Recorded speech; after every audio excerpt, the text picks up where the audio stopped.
चला, नमस्कार श्री स्वामी समर्थ. तर आता आपण रुद्राला टेबल म्हणायला लावू. तर रुद्राला 8चा टेबल पाठ आहे का नाही तो बघणार आहेत आपण. 8चा टेबल त्याला पाठ करायला सांगितलंय. तर आता आपण बघूया त्यांनी 8चा टेबल पाठ केलाय का नाही. तर चालू करू.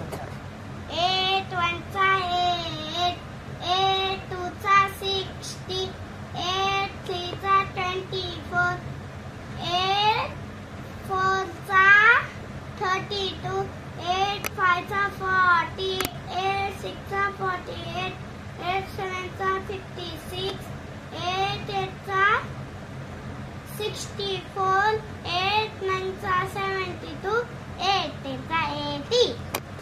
तर आता रुद्राने 8चा पाढा म्हणून दाखवलाय. तर तुम्ही मला कमेंट मध्ये सांगा त्यांनी बरोबरच बोललाय का चुकीचा पाढा बोललाय.